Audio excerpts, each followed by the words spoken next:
England, with its undisputed control of the seas, was supposed to take care of sea warfare, and France, with its great army, of land warfare. France ended the last war victoriously in the trenches, so the natural tendency was to build bigger and better trenches, culminating in that super-colossal trench, the Trench de Luxe, the Maginot Line.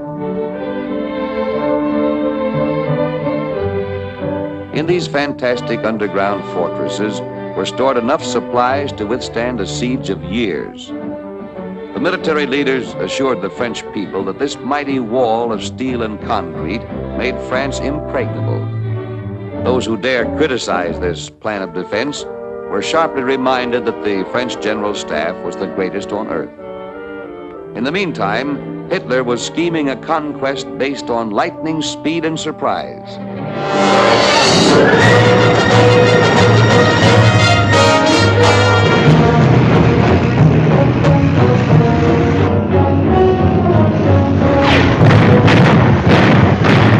His long-range artillery took wings. Air power became the spearhead of attack, blasting clear a path for his ground forces.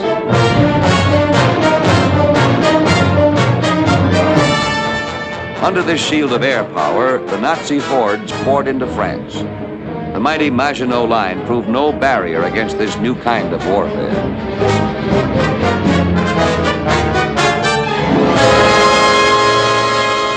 Only when it was too late did the people of France realize that their whole plan of defense was futile.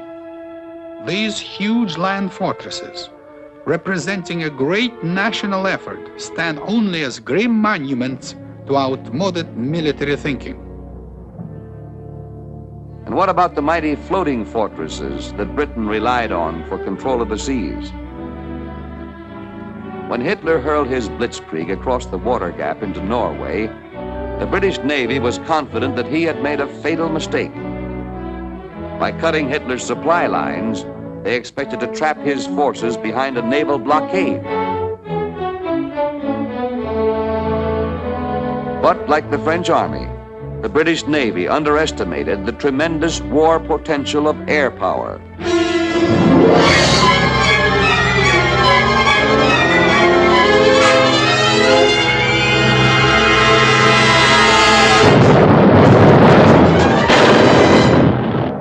Planes from British aircraft carriers took to the air, but they proved no match for the land-based aviation of the Nazis.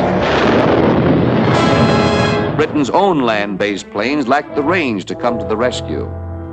So the world's mightiest navy, utterly helpless, was forced to retire to the protection of the Royal Air Force, driven back not by another navy, but by this totally new military force, air power.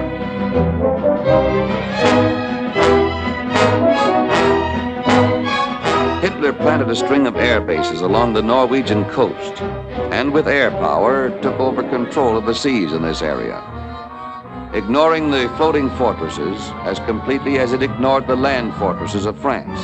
He was able to move his supplies across this water gap unmolested.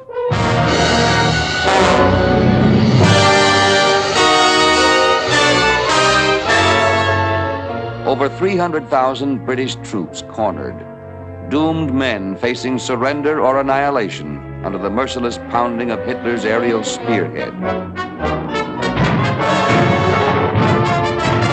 But in contrast to Norway, Dunkirk was within easy reach of Britain's land-based fighter planes.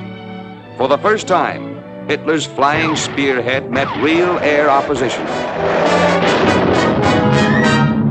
The Royal Air Force gained mastery of the skies in this area through a screen of wings from shore to shore, and under this shield of superior air power, 300,000 men were safely evacuated in 4 days.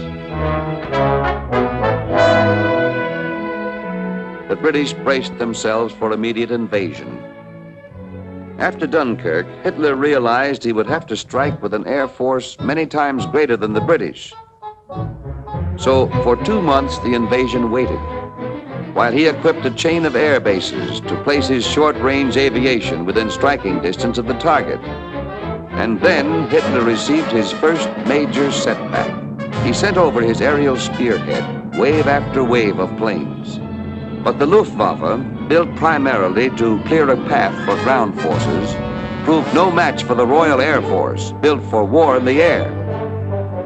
Outnumbered 3-1, the Spitfires rode the tail of the enemy, firing 8 guns to the Germans' 1.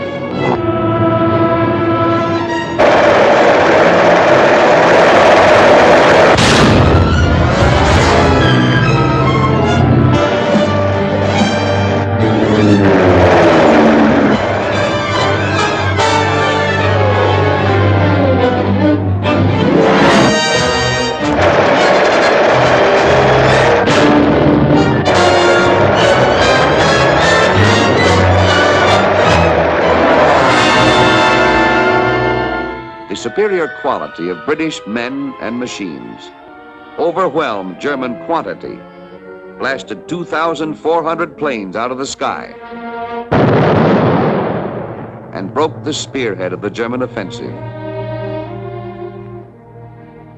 In winning the Battle of Britain, the gallant Royal Air Force established a new military truth in the history of war-making, that as long as a nation controls its own skies, it cannot be invaded. Hitler's invasion plans shattered, he decided to suffocate England by cutting her lines of supply. In the Mediterranean, during the era of sea power, control had always centered around the naval strongholds of Gibraltar, Malta, Alexandria, and Haifa. In the new era of air power, the island of Crete was destined to become the commanding center of the eastern half of the Mediterranean.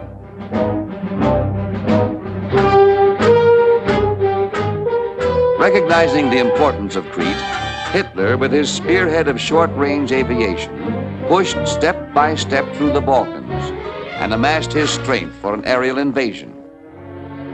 The British had neglected to provide Crete with an aerial defense and were confident they could defend it with their navy. The world witnessed the first clear-cut duel between sea power and air power. The Luftwaffe went to work, sinking ships, destroying ground installations,